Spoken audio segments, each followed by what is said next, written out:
Well, a very warm welcome to you. It's great to have a good number of people joining us. We're streaming live on YouTube and Facebook. Thank you very much for signing in to this really exciting event we've got this evening. My name is John Dawson. I'm an academic here at the University of Southampton in the Faculty of Medicine and a member of the local Southampton Christians in Science organising committee. If you don't know, Christians in Science is a national network of scientists and students of science and anyone really who's interested in questions of science and faith. And our conviction is that science and the Christian faith should not be seen as being in conflict with each other, but rather that science is good for faith and faith is also good for science. We have a very active, engaged group here in Southampton, and we organise regular lectures, usually several times a year, with top scientists and speakers exploring hot topics in science from a Christian perspective. So in the past year, we've had talks on stem cells and on the oceans and global warming and on big questions such as why science needs God. If that sounds interesting to you, you can find details of our local group and how to sign up to our mailing list on the CIS website, www.cis.org.uk. But tonight we're delving into the mysteries of neuroscience, and it's a great pleasure to welcome Sharon Dirks. Thank you so much for joining us, Sharon. We're in really good hands. As someone who knows a lot about this topic, Sharon has a Cambridge PhD and several years of research experience in the UK and the US in the area of brain imaging. She is currently tutor at OCCA, the Oxford Centre of Christian Apologetics, and a very in-demand speaker on these type of topics. The wonderfully succinct and punchy title of tonight's talk, Am I Just My Brain?, is the title of Sharon's recently published book, which I can wholeheartedly encourage you to get hold of, not only as a really interesting and well-informed introduction to neuroscience, but also as a very profound and deep reflection on some of the issues that it throws up. But Sharon, thank you very much indeed for coming. Before I hand over to you, I wanted to let everyone know there's going to be a chance for questions after the talk. So please submit your questions in the comments section of YouTube or Facebook, and we'll pick those up and do our best to put these to Sharon after her talk. But thanks, Sharon. Thank you very much for coming. I'm going to hand straight over to you, and we're really looking forward to hearing what you've got to say to us tonight. Thanks so much, John. It's a pleasure to be here and to look at this, important question, am I just my brain? And I wanted to start by sharing with you a memory of my own childhood, of sitting by a window on a rainy day, watching the drops splash against the pane. I must have been around 9 or 10 years old, and like all normal children, I spent most of my life racing around, probably on roller skates or something like that. But at this particular moment, I was still, and I remember a series of questions popping into my head, seemingly from nowhere. Why can I think? Why do I exist? Why am I a living, breathing, conscious being who experiences life? It was an awareness of my own consciousness, I guess. I don't really know where those questions came from. I was raised in a loving home, but not in a particular religious tradition. And so those questions were just kind of there unprompted. And I know that I'm not the first to have this kind of moment when we sit still for long enough, all kinds of things bubble up to the surface of our consciousness. Conscious awareness seems to be central to what it means to be a human being. And what is a human being? You know, the question, am I just my brain, really is asking a question of identity. What exactly are we as people? Are we merely advanced apes? Are we machines? Are we souls waiting to float off to heaven one day? Or is there more to it than that? Are we just physical beings, or is there more to us? And this is not a new question. This is a question that has occupied people at every stage of human history. Today, if I were to ask you, what is it that makes you, there might be a range of answers that come back. Some of you might say, well, the thing that really makes me me is my relationships and community. But other people think that makes me me is the experiences that I've had. Good and makes me me is my career and purpose and influence in the world. And then there are others that say, well, look, the thing that really makes me me is purely material. It's molecular. It's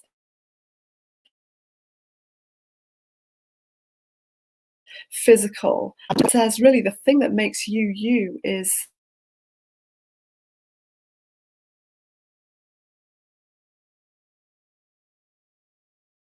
your brain. And this, it's saying that your brain defines you.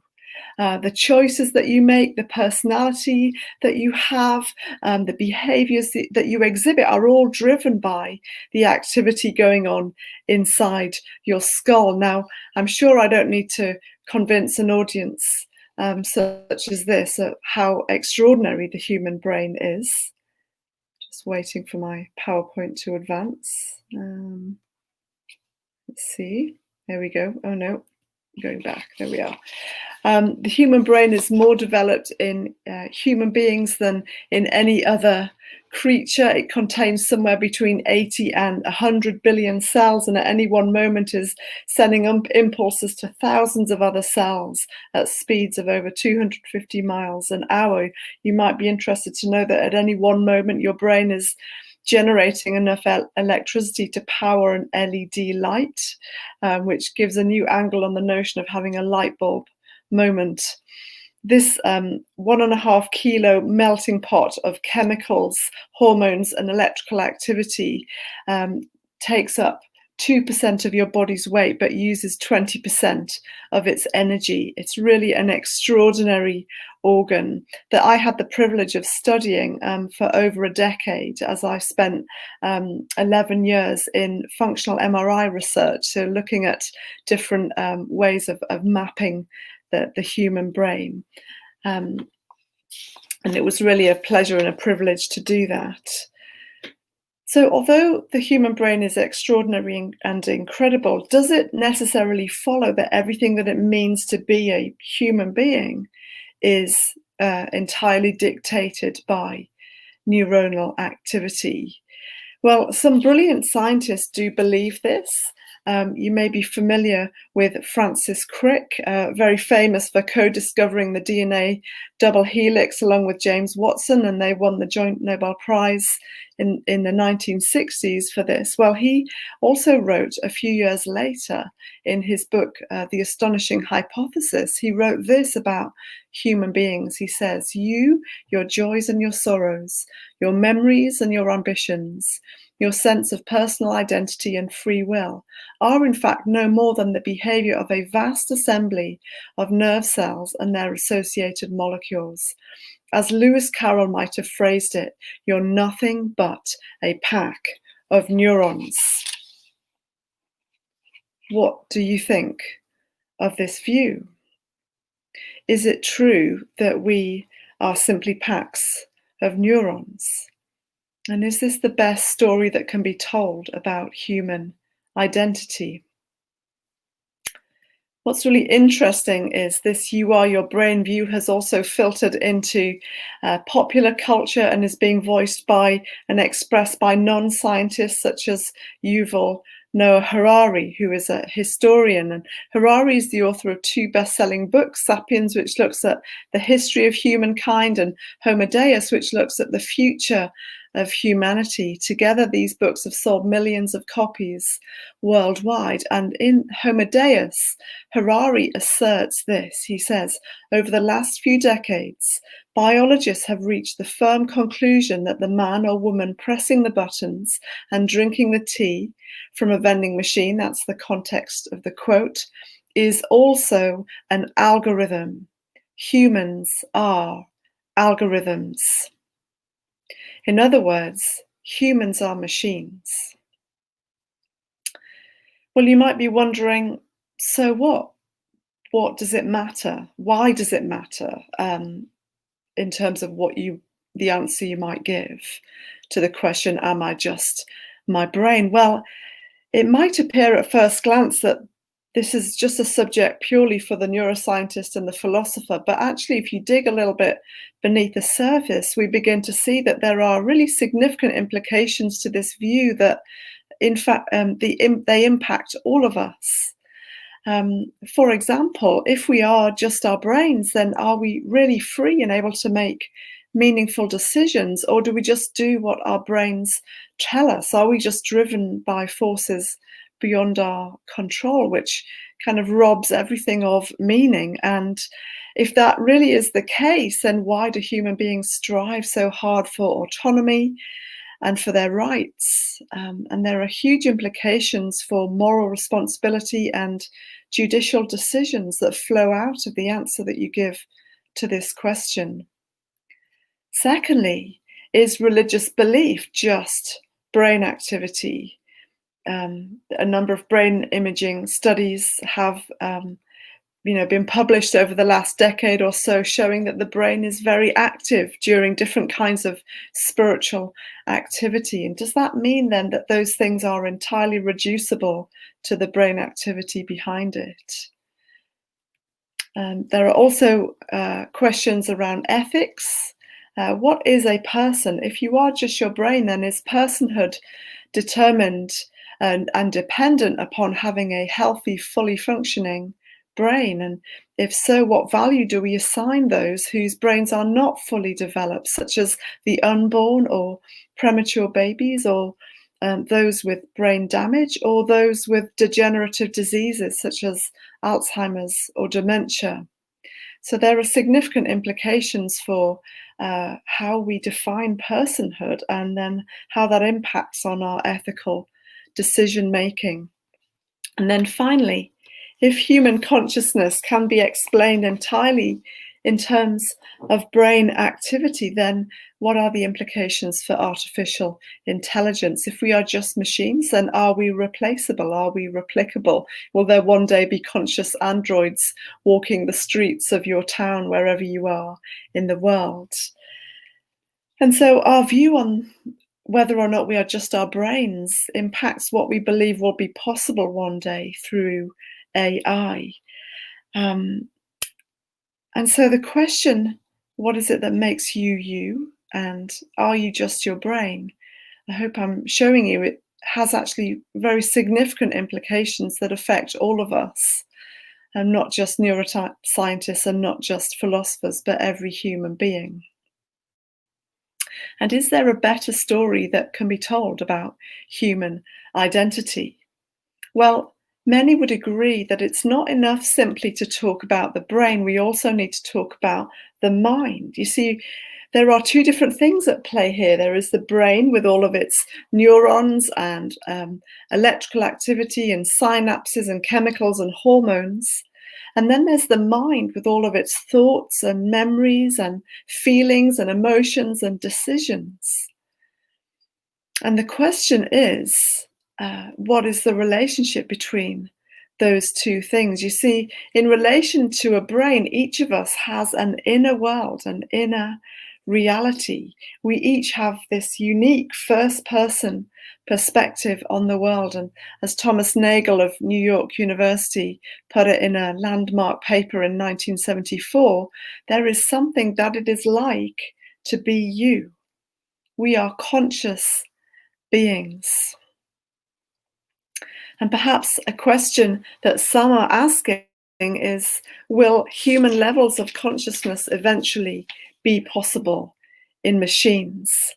Many of you will know already that the intelligence of an algorithm is measured using something known as the Turing test, developed by mathematician Alan Turing in 1950.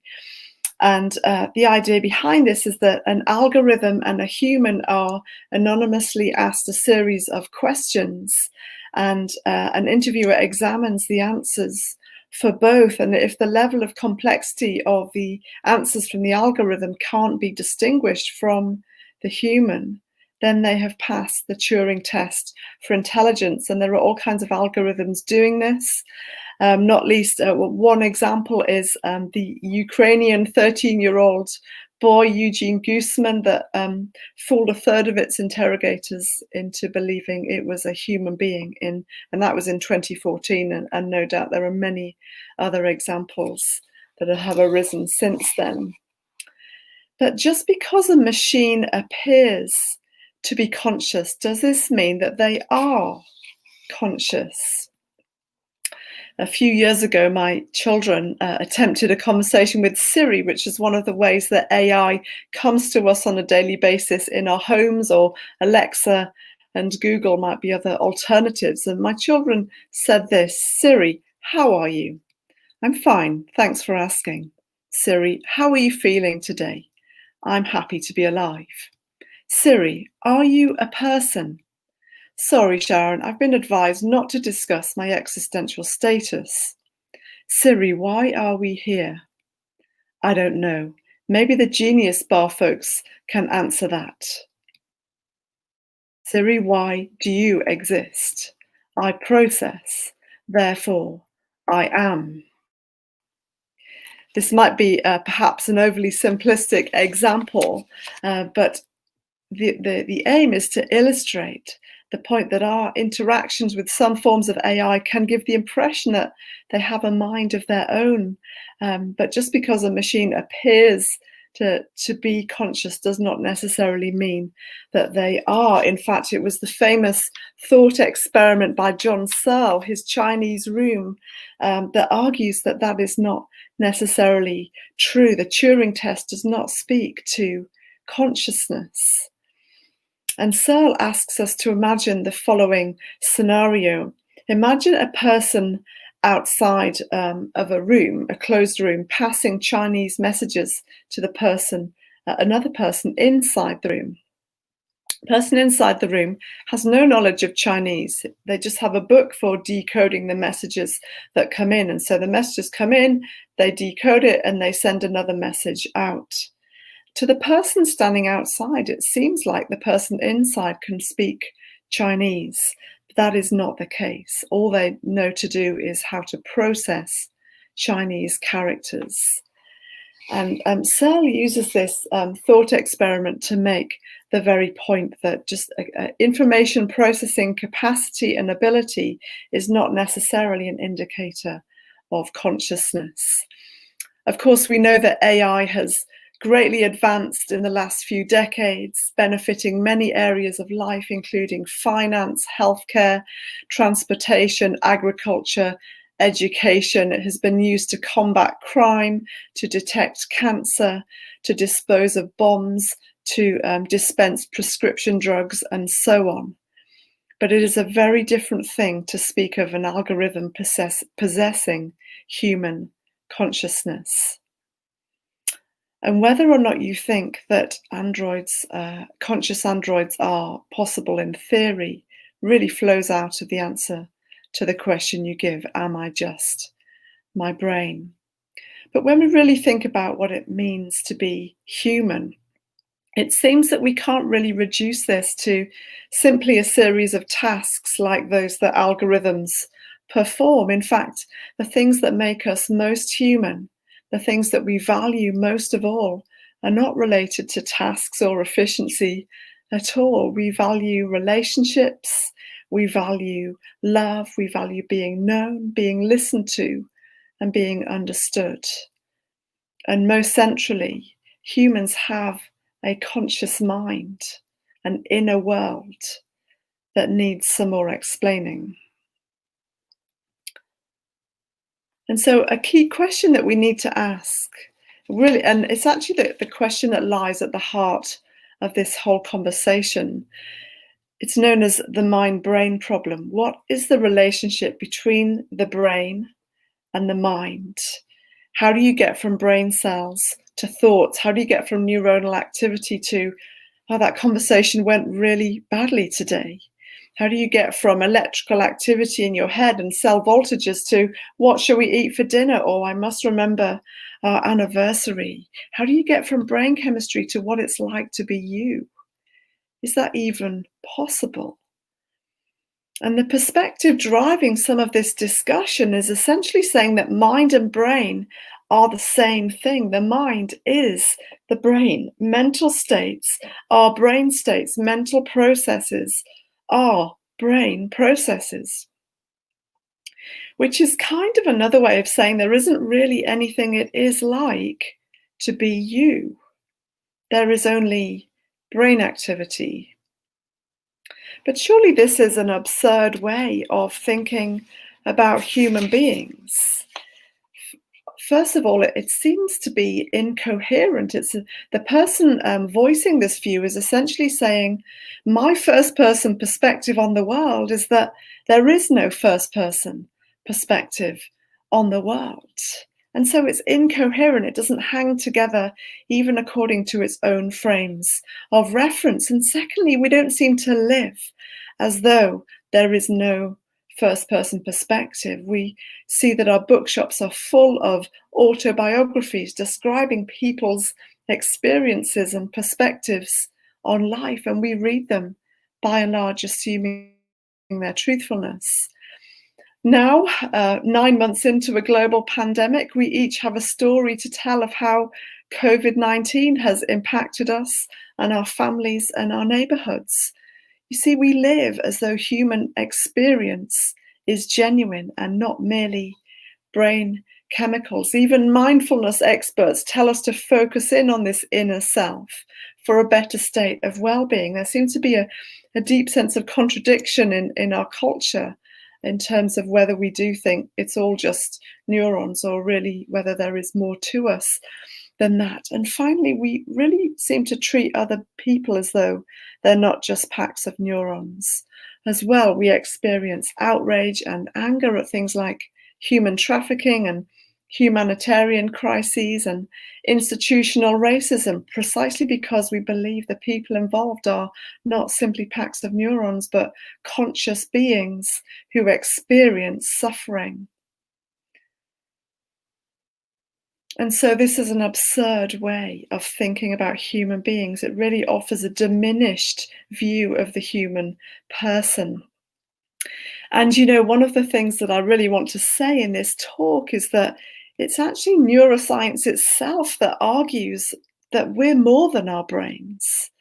There are many studies out there, and hopefully I'll kind of touch on some of them tonight, that argue that the mind itself is distinct and is powerful in its effect on the brain. And one such study was conducted by Eleanor Maguire, published in 2006 in Hippocampus, and she conducted a study of London taxi drivers. And you'll know that London taxi drivers have to memorize the layout of London,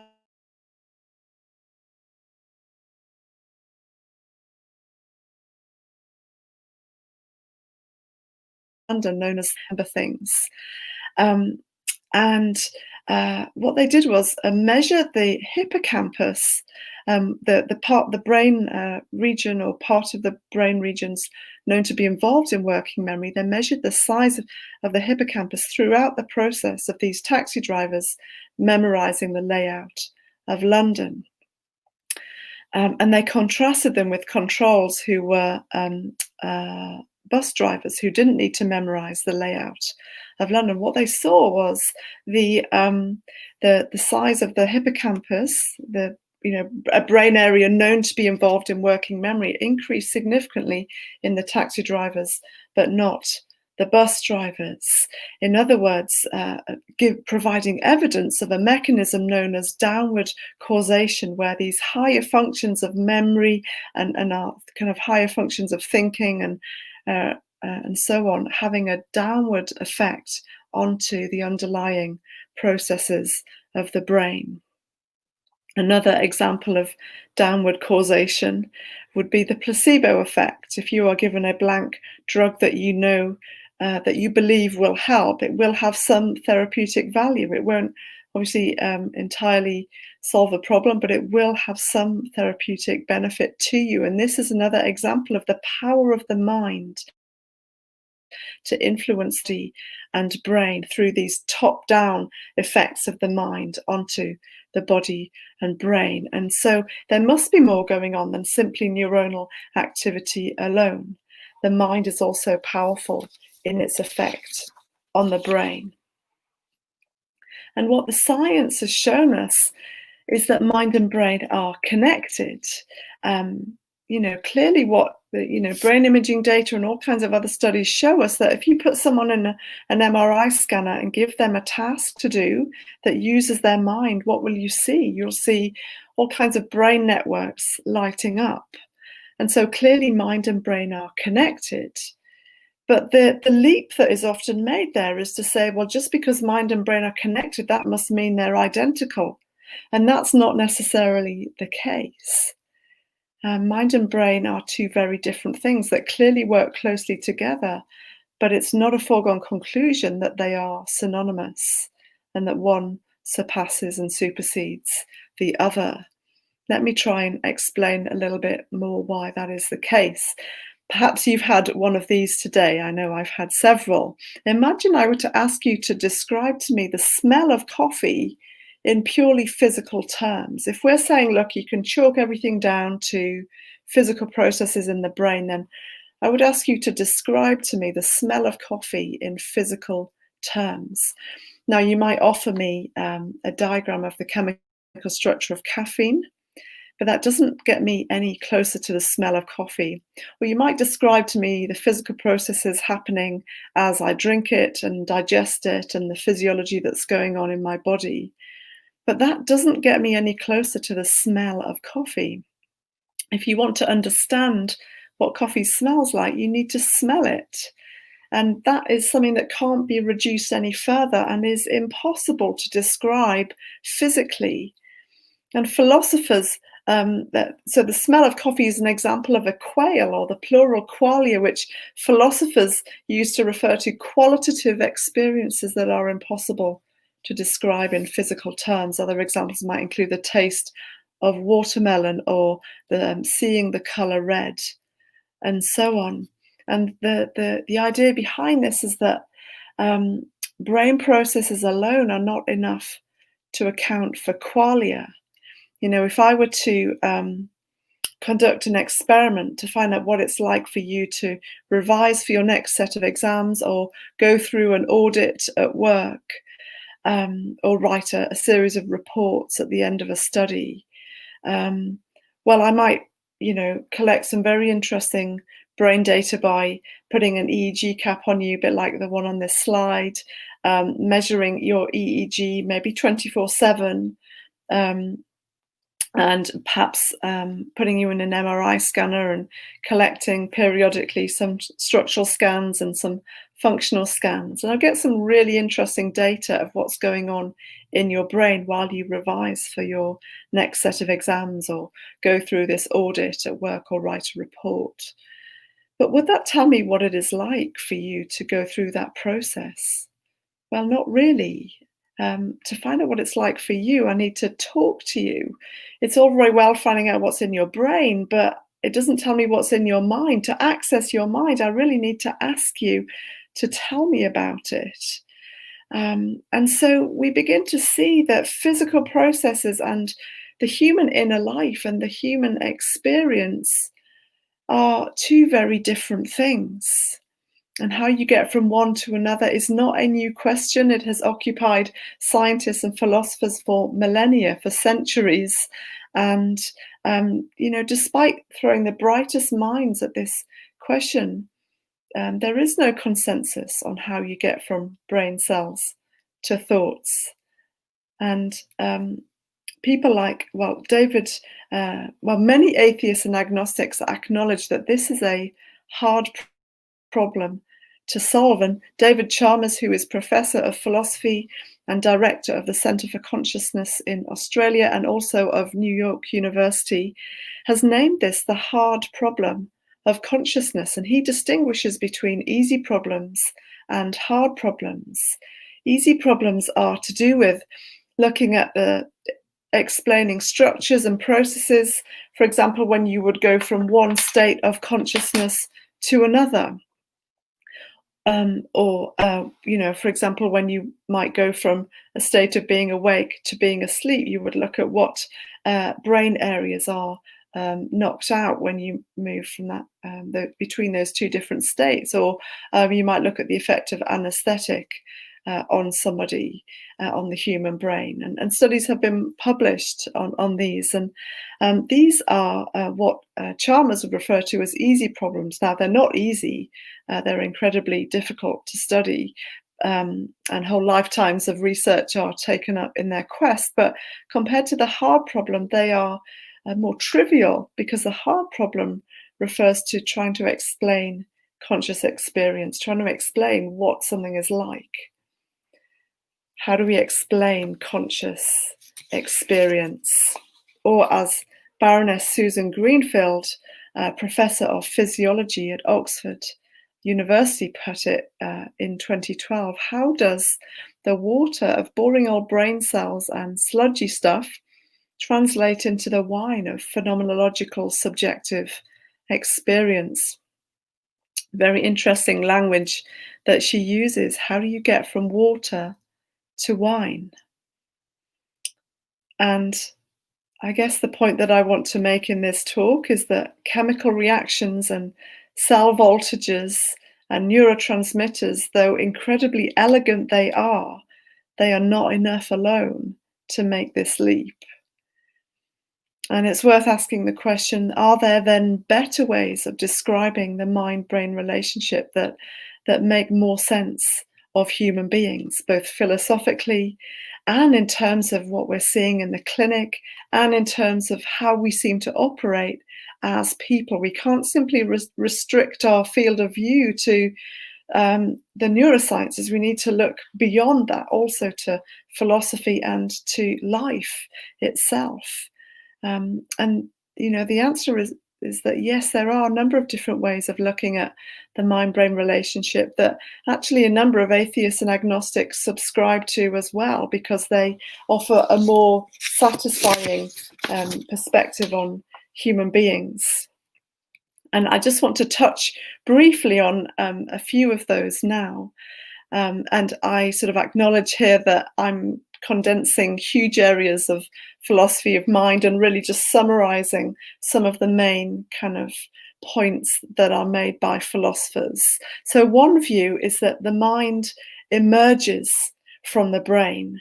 If you like, the brain generates the mind. It's not that mind and brain are the same thing, but that the brain creates or generates the mind. And the idea behind this view is that when a number of component parts come together, something new comes into being that can't simply be reduced to physics and chemistry. You might think about how a university is formed. We could take Oxford University, for example. It might start with just a number of core departments, and then gradually over time, new departments are added. And then as the number of students graduating starts to increase, you realize you need a donor base and you need an alumni community, and you start to take on international students. And something that started with some particular building blocks grows to be greater than the sum of its parts, and the university starts contributing ideas that are more than simply those original departments and building blocks, but they're also dependent on them and wouldn't exist without them. Well, that's kind of what this view is saying. It's saying that when a number of brain parts come together, something new comes into being. But the mind is very much dependent on the brain and is tied to it. Now, this view is seeking to make sense of what we observe in neuroscience, that mind and brain are clearly connected and work closely together. But some challenges for this view is that, well, we really still haven't solved the hard problem of consciousness. So we still have to answer the question, well, how exactly does the brain generate the mind? And how do neurons give rise to thoughts? And especially if we live and exists simply in a closed system of cause and effect, of atoms and molecules and physical forces, if that's all you've got to work with, it's still quite a chasm to cross to say that physical things generate experience. But of course, if God exists, the system isn't closed, and there is hope for crossing this chasm, which is why a number of theists, as well as agnostics and atheists, hold this view. So that's one view, that the mind emerges from the brain, or referred to as non-reductive physicalism. Another view out there is to say that the mind is beyond the brain. This view, known as substance dualism, essentially believes that there are two kinds of substance, that the brain is a physical substance and the mind is a non-physical substance. And these two things are distinct, but they do interact. This view is traceable even to the ancient world. Plato and Aristotle both believed in an immaterial mind or soul of sorts. This view was also voiced in the modern world by 17th century mathematician and philosopher René Descartes, who was seeking to understand what can I fundamentally say is real, and he concluded that the inner life of the person is that which is fundamentally real, hence his iconic "I think, therefore I am." It's also held by a number of key philosophers today. And I guess this view is trying to say that humans cannot simply be explained in terms of physical systems. There is also a non-physical dimension that interacts with the physical. But of course, many scientists, particularly those from a purely physicalist viewpoint, would argue, well, how exactly can a non-physical mind interact with a physical brain? How does that happen, and how do we match that up with what we see in the sciences, which seem to show us that these two things are connected and they're not separate and distinct?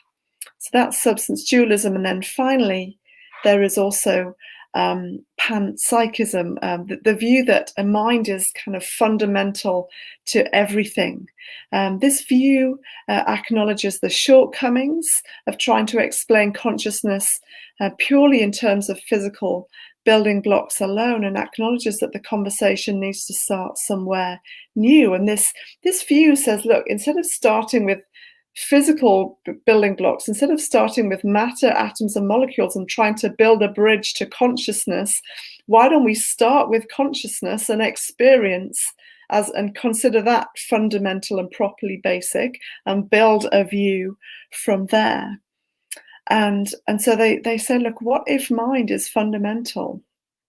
And this particular form of the view is known as Panpsychism, from the Greek pan meaning all and psyche meaning soul. In other words, this view says there are levels of consciousness in every living thing, from the atomic level through to living organisms and animals and humans.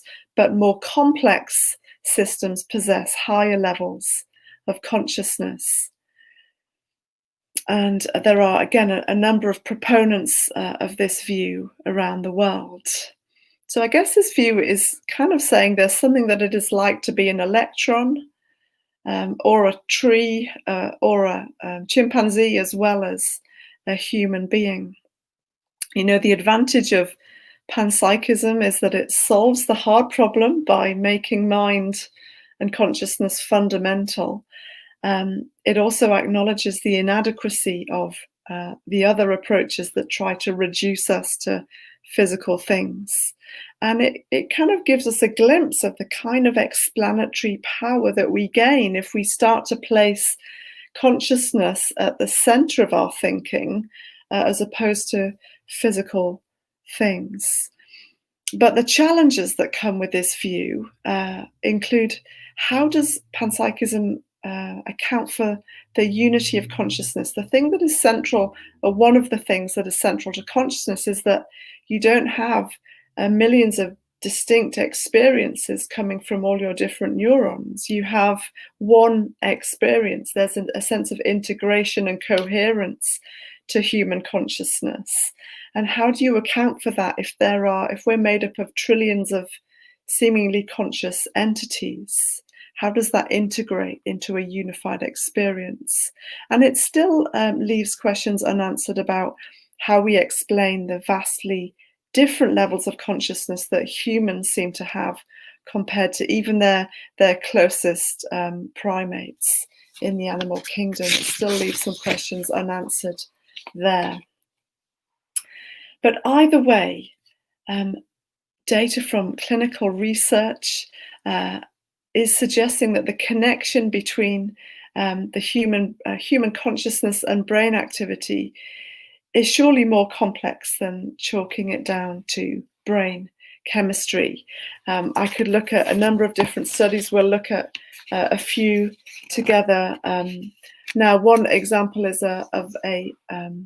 you might be aware of the groundbreaking study that was conducted by Adrian Owen and his team of Cambridge University, published in Science in 2006, where they were looking at and studying patients who were in a persistent vegetative state to see if there were signs of consciousness. Now, a patient, normally you demonstrate consciousness by responding to commands, but if you're unable to respond outwardly, how do you find out if somebody is showing conscious awareness? Well, this study essentially enabled people to respond using parts of their mind.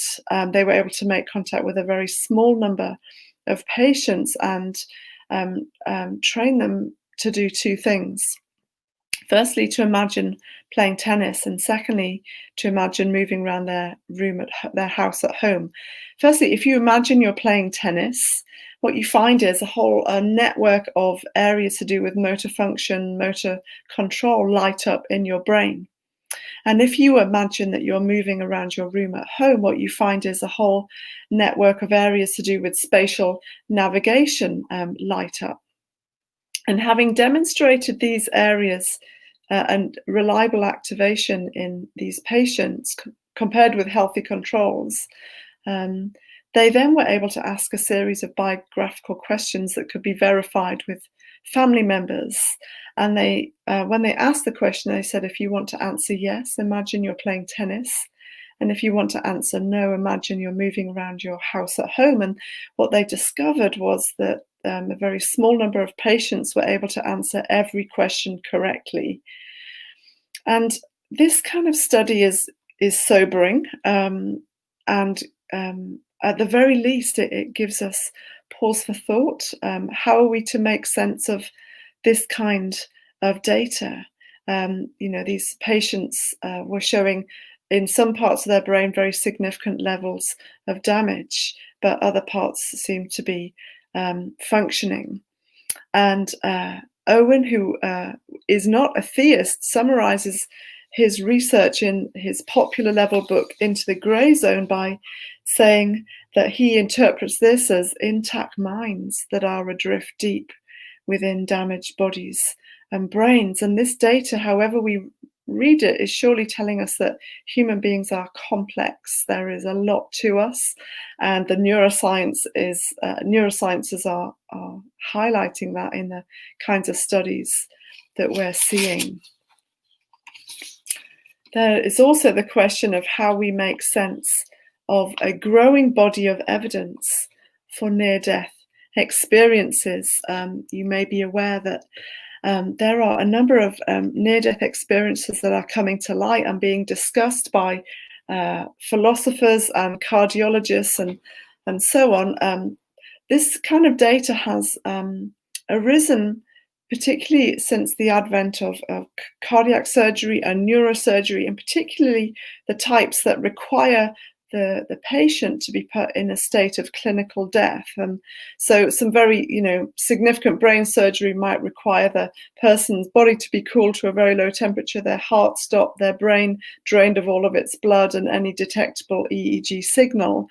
And what they what some patients are reporting upon resuscitation is that they were still conscious during this surgery. Now, of course, this kind of data is surely subject to fabrication, and we've all seen the YouTube videos that might sound a bit less believable, but there are also some very interesting kind of things that would be hard to make up. There are also some very systematic studies that have been conducted by cardiologists in the UK, the US, and the Netherlands, and we're seeing that around 7%, 7 to 10% of patients on resuscitation report some sort of consciousness.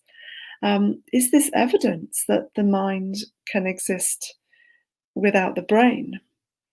Now, of course, this is still in motion. This data perhaps is still developing, this data set. But even if there were one true example, if there were one genuine experience, that would be a blow to the view that you are your brain.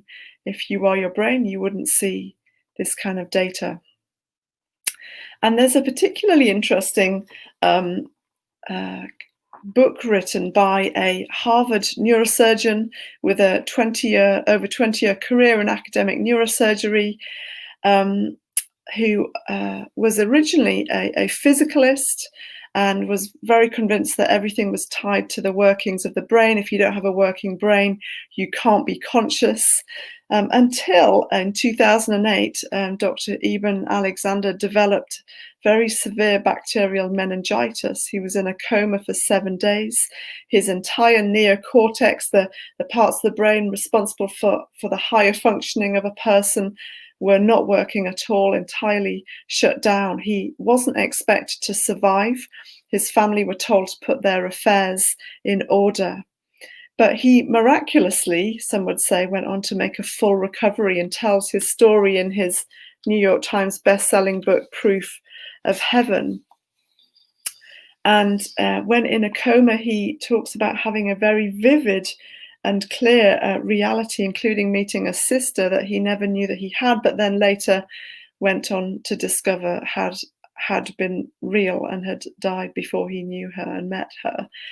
And this led to a very dramatic change of position for Dr. Alexander. And he describes his experience in this way. He says, "Mine was in some ways a perfect storm of near-death experiences. As a practicing neurosurgeon with decades of research and hands-on work in the operating room behind me, I was in a better than average position to judge not only the reality, but also the implications of what happened to me. Those implications are tremendous beyond description. My experience showed me that the death of the body and the brain are not the end of consciousness, that human experience continues beyond the grave." Now, this is one person's view, but surely even one instance, again, it gives us pause for thought when we contrast that with the view that tells us it's all chemical reactions, it's all cell voltages. You know, when we seek to answer questions of human identity, we need to take into account the full scope of human experience, the full scope of clinical observation as well. And I think clinical research, clinical neuroscience is showing that there is a lot more going on. And some, on the basis of a lifetime of research, have drawn some very interesting conclusions. And Michael Egnor is professor of neurosurgery at Stony Brook University School of Medicine in New York, and he makes the point that many of his patients are missing huge chunks of their brains, but seem to have quite good minds. And after 30 years of working in this field, Egnor has concluded, based on what he has seen, that the mind of a person is beyond simply the workings of their brain. And he says this: "Materialism, the view that matter is all that exists, is the premise of much contemporary thinking about what a human being is. And yet evidence from the laboratory, the operating room, and clinical experience points to a less fashionable conclusion. Human beings straddle the material and immaterial realms."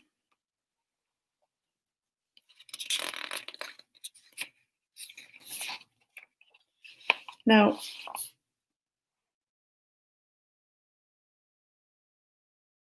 as I draw to a close and we go into a time of questions, I actually want to move into just a slightly different question that I think is helpful to us as we think about this question, am I just my brain?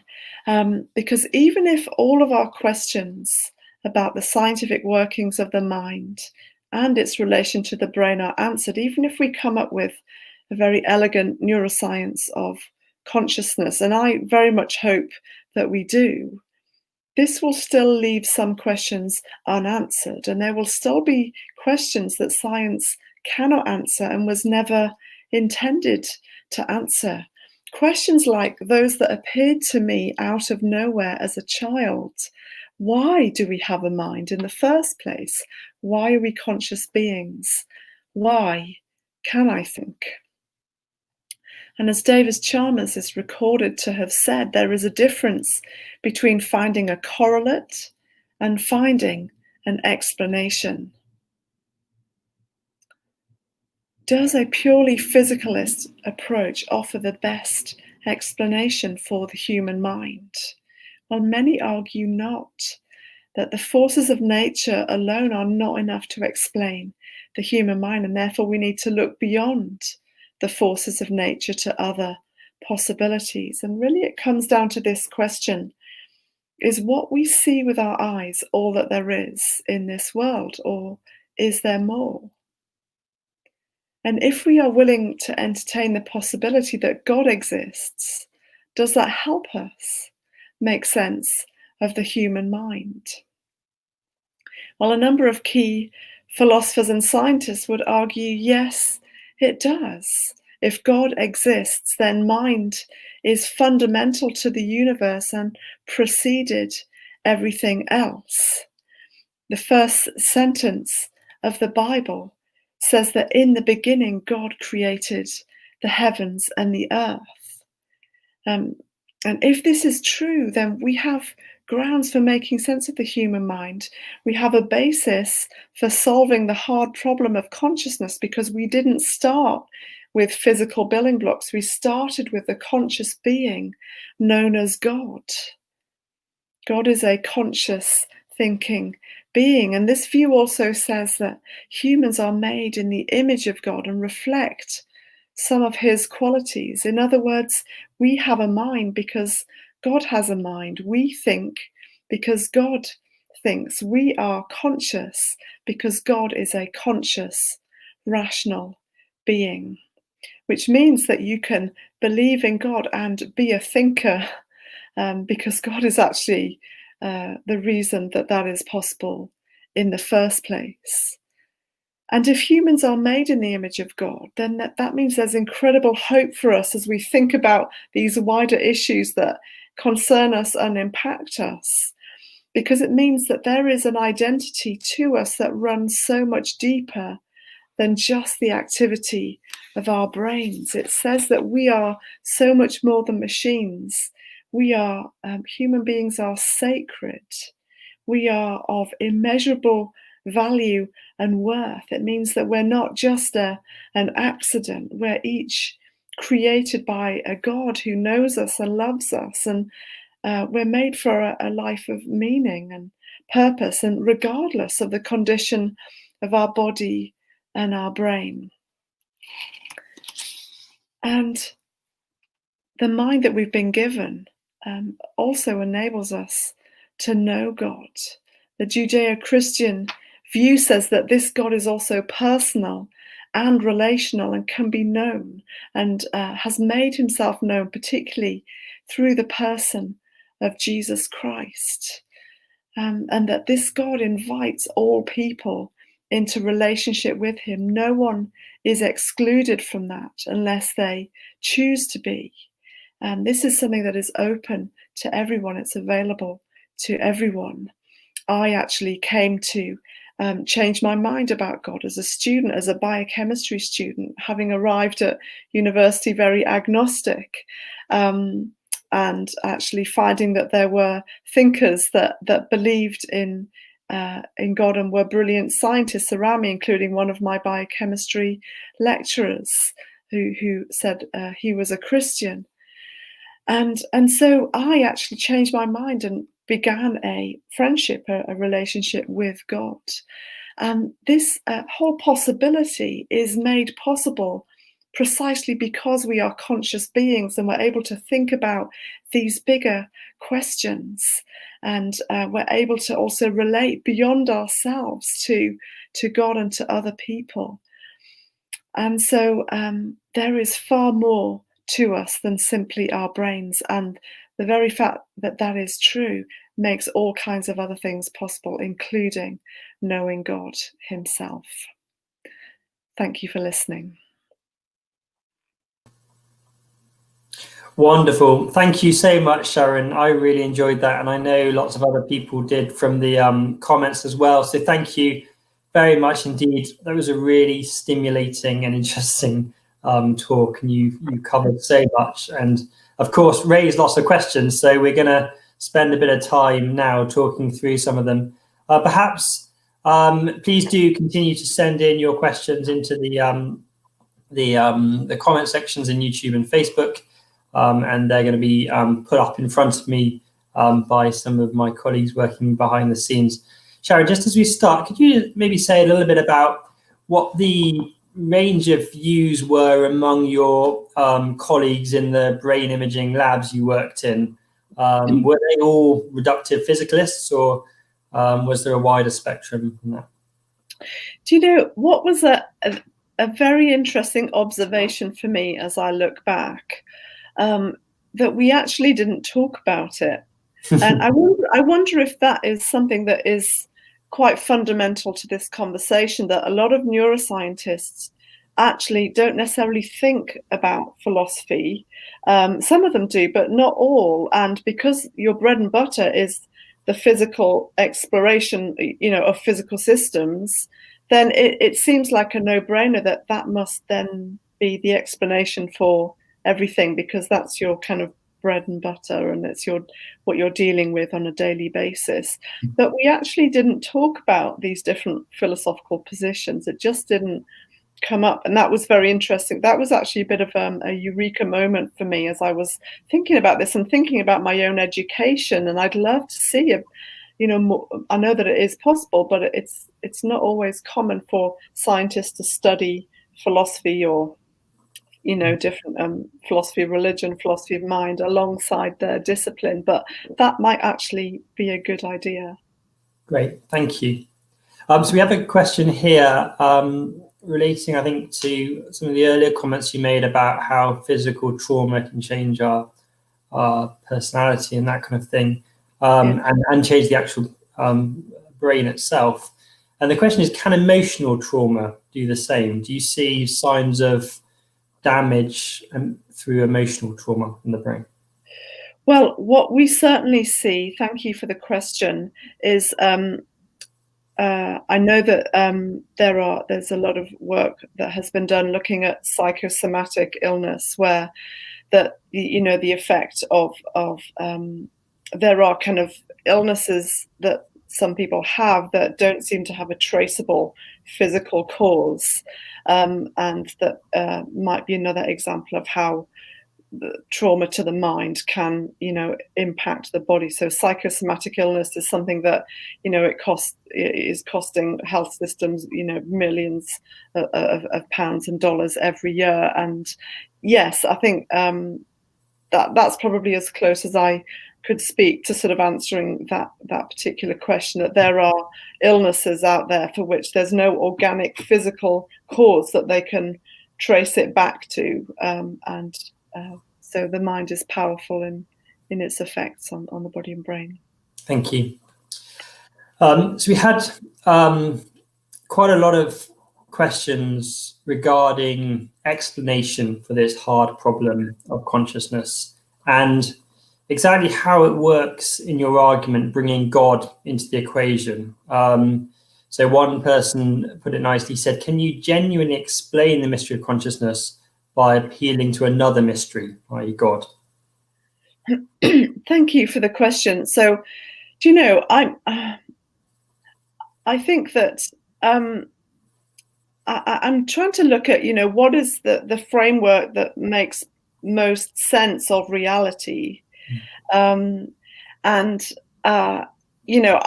of that kind of final section of my talk is to detract from any of the neuroscience that should be done and has been done and will be done in the future, that we do need to understand what's going on in the brain when in terms of consciousness. We do need a neuroscience of consciousness. But I guess I'm saying that the question of why it exists, that's not a scientific question. It can't be answered by science. Science was never intended to answer those kinds of questions. We need philosophy and arguably theology, and so we need to look at what are the different beliefs out there, and how do they help us, and actually, what is the best explanation that makes sense of human consciousness? And I guess I tried to highlight, some of those frameworks. I think that's why I think panpsychism is so interesting, that actually if you start to put consciousness as fundamental, you gain a fair amount of explanatory power. So I guess I'm not appealing to a kind of a consciousness of the gaps type thinking here, and I'm not actually appealing to a mystery. God is not actually totally mysterious. He has actually made himself known, and one of the key things about the Judeo-Christian God is that he has made himself known most specifically in the person of Jesus Christ, and this God is relational, firstly as Father, Son, and Holy Spirit, and as the person of Jesus Christ, who is one part of that Godhead that entered human history. And so this is not an appeal to a mystery. Actually, the Christian framework is a valid possibility amongst the different arenas and different alternatives out there. Thank you. Another question slightly related to what you just said, really, is you mentioned how the Christian faith is based on a revelation of Jesus. But does the Christian God specifically give us particular insights or helps with this main mind, brain, soul question itself? Does this particular framework specifically help us with this issue? Yeah, I would say because of the idea that so if we look at so for example other perspectives I think this view is essentially talking about how human beings are relational, and if we just look at panpsychism, which says everything is conscious to some extent, that doesn't necessarily help us make sense of our relationality and our kind of sense of personhood. That kind of keeps consciousness in a slightly impersonal box that belongs to every living thing. And so how do we make sense of that inherent sense of person and sense of self? Well, I think there's powerful reasoning by tracing that back to being made by God, who is person and who is relational, and who has always existed in a community of relationship in the Trinity. So yeah, that's how I would come at that. Thank you. Yeah. Another interesting question asks about the relationship of the hard problem of consciousness to the issue of free will. Are these not different issues? And is it helpful to bring the two things together? Well, I didn't talk about free will in my talk, but I guess it's just one of the things that is related to the question, are we just our brains? Because it is a question we need to ask. Does the will reside in the brain? Is there such a thing as the will, or are there simply processes that drive your decision making that are beyond your control. So I do think that these two things are related, but obviously there are lots of different angles on this question. So I do think that it's important. Okay, great, thank you. Another question asks, are experience and free will only some kind of related illusion? And the issue of it being an illusion comes up again with drawing too much on near-death experiences. Could these not just be hallucinations of a damaged mind? Where we're relying on subjective experience, is it not very susceptible to this argument of delusion? And how do we get beyond that? Yes, okay. Well, I'll answer in relation to the near-death experiences initially, but I guess that the problem is with these that, of course, there might be, studies that come along later to say that there was some residual brain signal, and we can chalk it down. We can trace it down to very, very small kind of amounts of brain signal that were generating these images. But the problem with it being kind of a form of delusion is that the patient is in a state of clinical death. I mean, they're not really in a position to kind of well, some are in a position to fabricate, but they're not in a position to be sort of deluded, to be misled about reality, because their experience experience presupposes consciousness. And so, I think it's obviously a really hard question to answer, but the problem is the brain isn't damaged, actually. It's just void of activity. And so and you can actually only hallucinate. I think it's psychologically known that you can only hallucinate what is already in your brain. And if you don't have a framework of kind of the kinds of things and that people were seeing there, then grounds for it being purely hallucination are they're not founded. Okay, thank you. There's a lovely question here. If you are not just your brain, then would you, and I'm not sure if it's asking you personally, maybe it is, would you contemplate a brain transplant if your doctor said you needed one to survive? I don't think so. No, I mean, and that's the interesting thing. Who is going to volunteer for that study? Like, who is going to be the person that volunteers for that? I think that. So, obviously, we're not just our brains, but we do need our brains, and obviously, there are both. Who we are is clearly integrated with the activity of our brain. The points I've been making this evening are to say that's not the whole story. That's a big part of the story, but it's not the whole story. And so we do need our brains, and for that reason, and I think my particular brain and its networks and the genetics that contributes to personality and all the different things that make up who you are has both a physical basis and a non-physical basis. But I do need my particular brain, not someone else's. Thank you. That's helpful.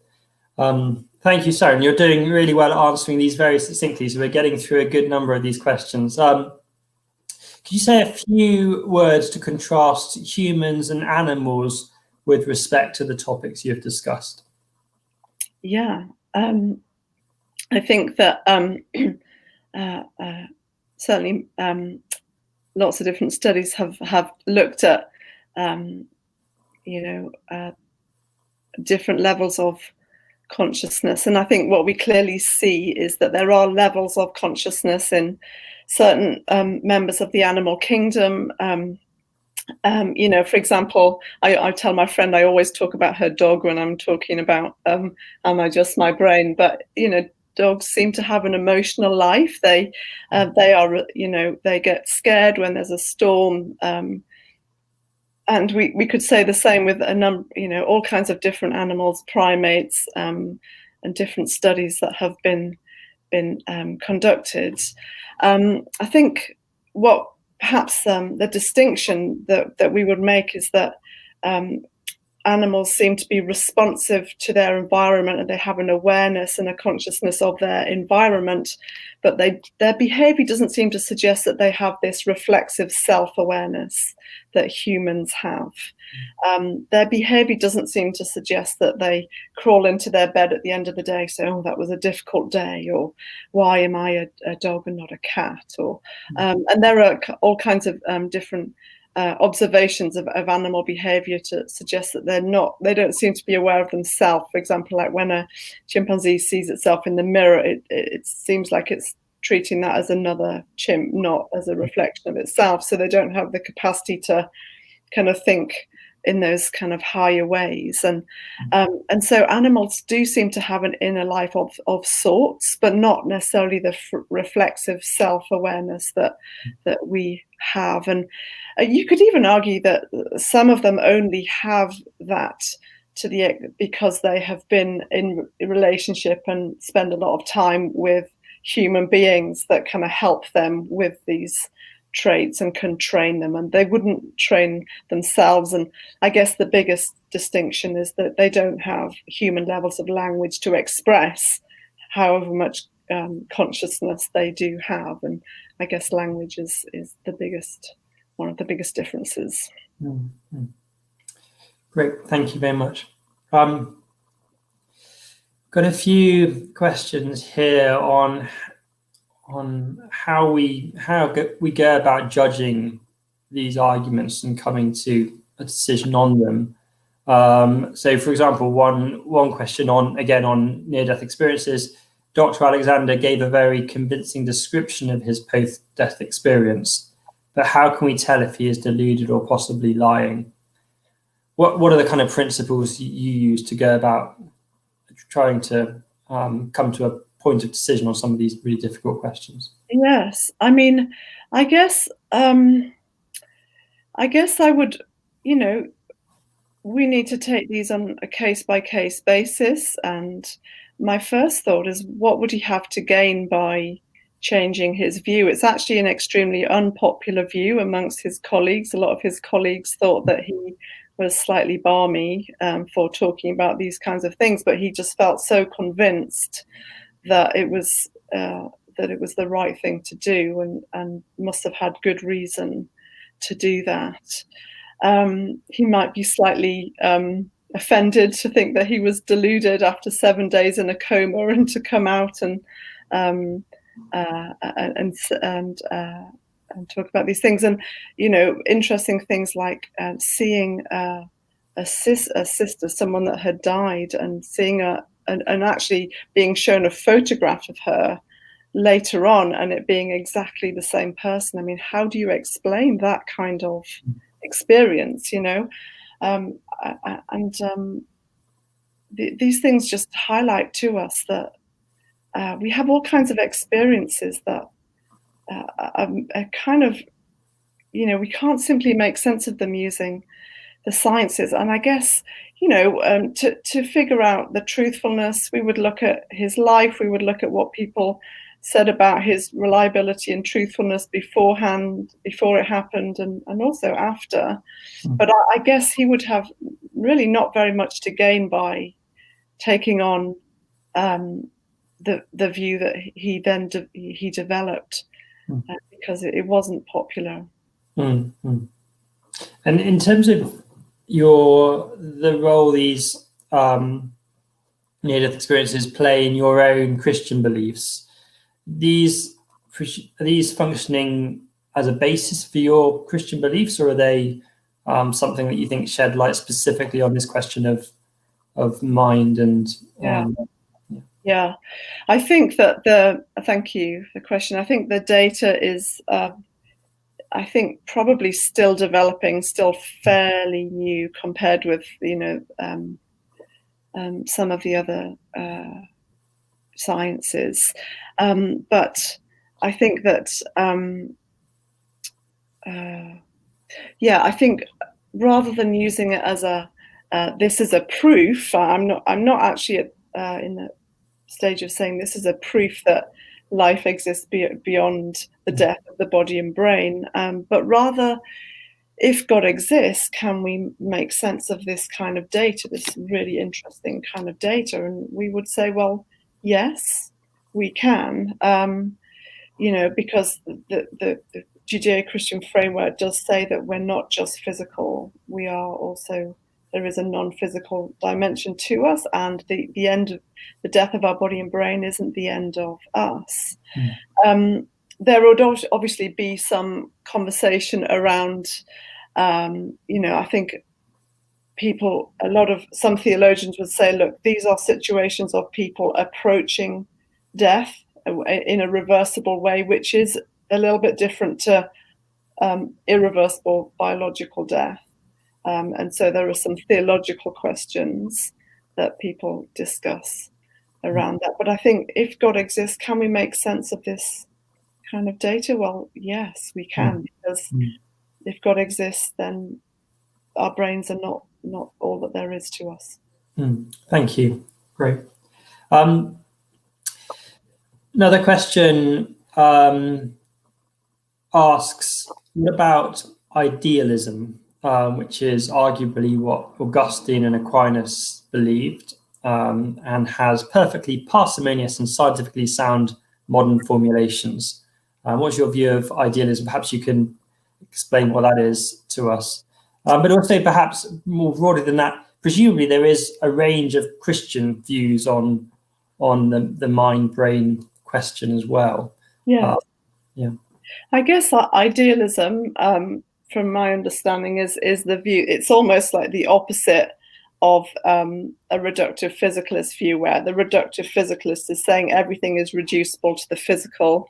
Idealism is saying everything is reducible to the mental. It's another way of saying mind is fundamental and undergirds everything. And so on one level, the Christian is an idealist with respect to God, because if God exists, it is possible to have a mind without a body and brain, because the Trinity, that's what the Trinity is.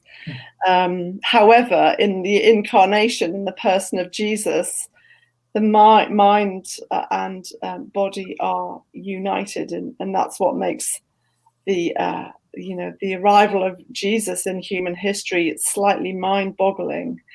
And so the Christian is an idealist with regards to God. But then in terms of the human being, how humans have developed their minds, then there are, lots of different options that I've sort of laid out with their advantages and disadvantages. Okay, thank you. I'm going to ask you a question that I don't entirely understand, but I'll put it to you and see if you can. What do you think of the concept that the body is a representation of the mind across a transpersonal membrane? Is that an idea you've come across before?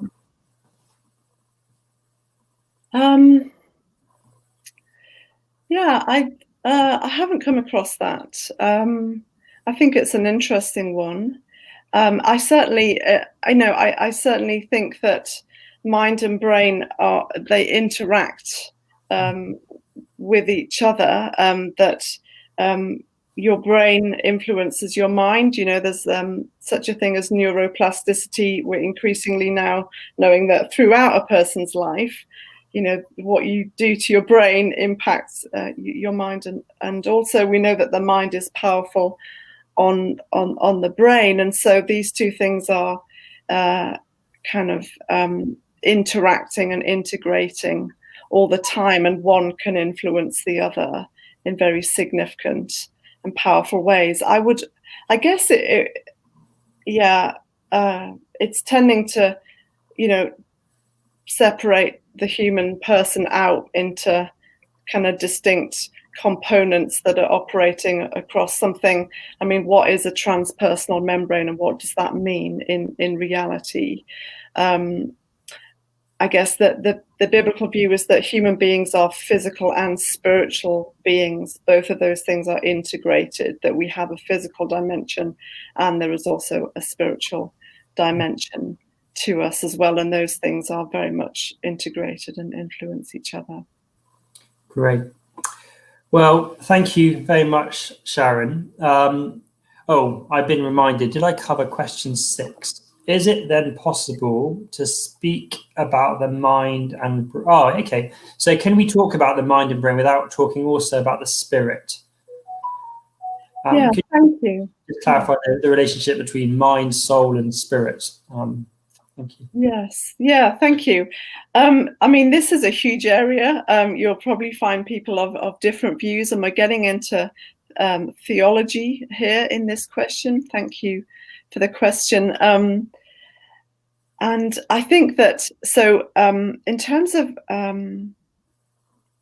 the theological terms, so mind, soul, heart, and spirit are actually all terms to refer to this inner life that human beings have, and you see them throughout the Bible in lots of different ways. And they're not referring to like one section of a person, they're actually referring to the whole person. For example, when it says, love the Lord your God with all your heart, soul, mind, and strength, that's not saying with this bit and then this bit and then this bit and then this bit. It's a measure of extent to say worship God with everything you've got. He actually wants all of you, not just a section. And so these are all used to kind of refer to human beings as being really integrated and holistic. Now, there's also another dimension to that, and that's to say all of that is interactive with the physical, which we've already talked about. But to be a Christian is also to actually have the kind of God who is spirit take up residence, reside in the physical in a more specific way. Christians talk about being born again, which might be a slightly cliched phrase culturally, but it basically means that there is actually a particular moment when the Holy Spirit comes to reside within a human being, and that level of spirit has an influence on all of these other areas that we've talked about. Your brain and body, your mind, and soul. And so it's almost like another layer that impacts all of these other areas of our humanity. And the New Testament talks about even having the mind of Christ, that there's something about our thinking that is actually helped in a really good way by actually being in a relationship with God and letting him kind of, help us with all these different areas of our humanity. So is it possible? It is possible to speak about the mind and brain to some extent. It just depends on the kind of angle that you want to look at.